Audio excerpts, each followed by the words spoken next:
한국이 유명한 것 중 하나가 빠른 속도이지요. 세계 어디를 가도 한국처럼 인터넷도 빠른 나라가 없다고 하네요. 여러분도 해외에 나가 불편함을 느낀 것들이 많으실 거예요. 이 빠른 나라에서 느껴지는 사람의 냄새는 외국인도 놀라움을 금치 못하며 또 다시 발걸음을 돌리게 만든다고 합니다. 어떤 이유인지 사연을 한번 들어보실까요? 안녕하세요. 독일에서 온 토마스입니다. 저는 독일 공업의 중심지 도르트문트에서 왔고 어려서부터 아시아에 대한 관심이 많았습니다. 주로 여행을 통해 아시아 문화나 아시아 음식, 해당 지역의 전통이나 역사에 대한 여행 콘텐츠를 제작하는 일을 하고 있죠. 여행을 하면서 현지 명소에 대한 정보나 역사, 장소를 찾아가는 방법과 함께 유용한 팁과 같은 지역에 대한 정보를 독자들과 소통하며 유용한 콘텐츠를 제공하려 늘 노력하고 있어요. 인터넷의 형식상의 리뷰보다는 독자들이 마치 현장에 있는 듯 생생히 느낄 수 있게 말이죠. 그래서 여행을 하는 동안 늘 독자들이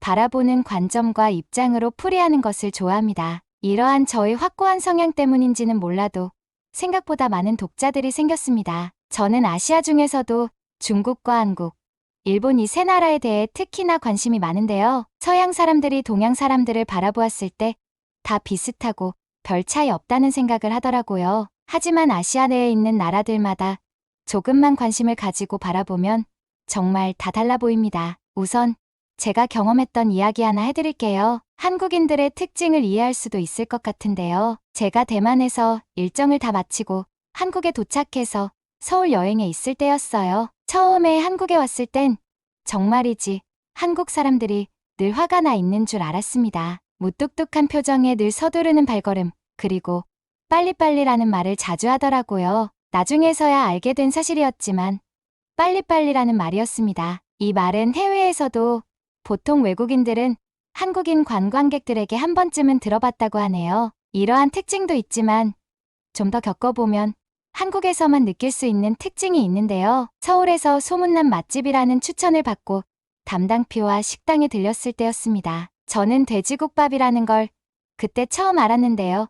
정말 인상 깊은 맛이었습니다. 한국의 최고 음식을 개인적으로 굳이 꼽아보자면 삼겹살과 불고기, 양념, 치킨이었는데 돼지국밥이라는 말은 그때 처음 들었을 뿐더러 돼지뼈와 살코기를 푹 삶아 우려낸 육수와 돼지 살코기가 담백해서 너무 맛있었어요. 국밥과 함께 깍두기라는 김치를 같이 제공해 주셔서 곁들여 먹었더니 정말 베스트였습니다. 놀라운 건 이 깍두기는 비용을 받지 않는다는 것이었는데요. 얼마든지 많이 먹어도 추가 비용이 없다는 건 믿을 수 없는 시스템이었어요. 이렇게 장사를 하면 이익이 남지 않을 거란 걱정까지 되더라고요. 이어진 식사에서 깍두기의 아삭함 뒤 찾아오는 매운맛이 입안을 뒤덮어서 한동안 울었네요. 정말 눈물이 주르륵 흘렀지만 기분은 좋은 이상함을 경험했어요. 매워진 입안을 한참을 달래고서야 돼지국밥을 다시 맛있게 먹기 시작했는데요. 국밥 안에 돼지 살코기가 식감도 좋고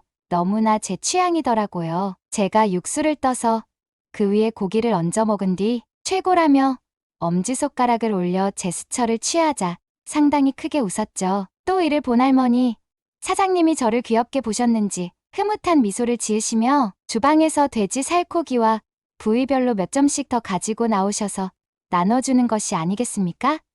처음에는 의아했습니다. 순간적으로 저는 제가 추가 주문을 했었나 이거 큰일 났다 다 먹지 못할 것 같은데 생각이 들었어요. 하지만 바로 알게 된 사실은 주문하지도 않았는데 고기를 그렇게나 많이 주신 것이었어요. 한국에 대해 경험이 풍부한 피는 웃으면서 제게 이러한 것이 한국의 정이라고 말해주었습니다. 정 많은 나라를 다녀봤지만 이런 경우는 처음이었고 알 수 없는 감정이었습니다. 제 인생에 평생 잊혀지지 않았던 돼지국밥 한 그릇이었네요. 다음 날 우리는 숙소에 서둘러 나와 서울역으로 출발하였습니다. 막상 도착한 서울역은 너무나 넓고 쾌적하며 주변 시설 역시 잘 만들어졌더라고요. 역시나 이곳이 왜 한국의 중심 수도인지를 증명이라도 하듯이 말이에요. 한국의 객은 인터넷 예약을 통해 홈페이지에서 쉽게 이용할 수 있다고 하는데요. 저희는 매표소에서 예매를 할 계획이고 외국인도 쉽게 이용 가능한지 알아볼 예정입니다. 매표소에 들어오니 많은 사람들이 줄을 서 있고 외국인들 또한 흔하게 찾아볼 수 있었습니다. 드디어 제 차례가 왔고 역시나 직원분이 능통한 외국어 실력으로 티켓 예매는 금방 끝났어요. 처음 와보는 외국인들이 한국어를 할 줄 몰라도 전혀 긴장하거나 걱정할 염려는 없겠네요. 순식간에 끝난 기차표 티켓팅이었지만 매표소 직원분은 너무나 예의 바르고 친절했습니다. 게다가 길을 잘 몰라도 지나가는 아무 한국인에게 물어도 친절히 응대해줍니다. 그것도 아주 상세하게 말이죠. 영어 실력도 대체적으로 모두 뛰어나고 손 제스처까지 잘 표현해줘서 소통이 바로바로 되는 게 아주 좋았습니다. 한국에 오면 가끔씩 깜빡하는 게 영어 회화가 워낙 능통한 나라이다 보니 한 번씩 여기가 외국이라는 점을 잊고 생활할 때가 있어요. 기차에 탑승하기까지 대부분의 한국인들은 외국인에게 너무나 친절하고 매너가 좋았어요. 아까 말씀드린 대로 늘 화가 나 있어 보이는 모습을 한 한국 사람이 제 첫 인상이었지만 상대방이 곤란한 상황이면 자기 일처럼 적극적으로 도와주는 것이 한국인의 특징이에요. 그리고 표현을 잘 안 하고 내색도 잘 안 해서 가끔은 헷갈릴 때도 있지만 무심한 표정으로 진심이 담긴 행동을 하는 것 또한 한국인의 특징 중 하나입니다. 한국의 객슨 중요 도시들을 잇는 초고속 열차로 남부에 위치한 부산으로 출발하려 합니다. 독일 초고속 열차 에크와는 또 다른 매력이 있네요. 선진국의 초고속 열차답게 상당히 빨랐습니다. 이동하는 동안에 한국의 풍경들과 함께 평소 느낄 수 없었던 감탄을 자아내기도 했는데요. 그렇게 2시간 35분 동안 한국의 아름다움을 두 눈에 담으며 부산에 도착을 하게 되었습니다. 도착한 부산역 역시 저희를 또 한 번 감탄을 자아내게 만들 수밖에 없었는데요. 맑은 바닷물이 가득한 부산 해운대에는 정말 넓은 해변에 수심이 얕고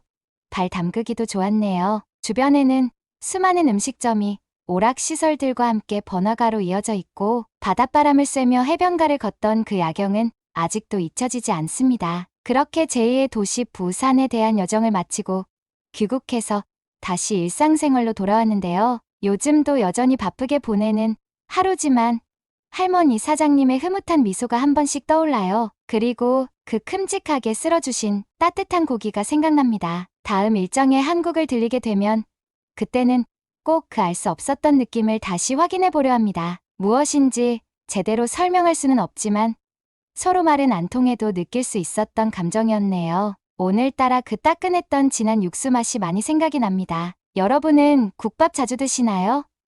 외국에서는 정이라는 단어도 없을 뿐더러 표현하기도 어렵다 하는데요. 이런 진심 어린 한국의 정을 느껴본 외국인이라면 감동하지 않을 수 없겠죠? 해외 튜브에서는 실제 사연들과 시청자분들의 이야기들을 제보받고 있습니다. 채널 정보에 메일로 보내주시면 영상으로 제작하여 지원비도 지급해드릴 예정입니다. 끝까지 시청해주셔서 감사합니다.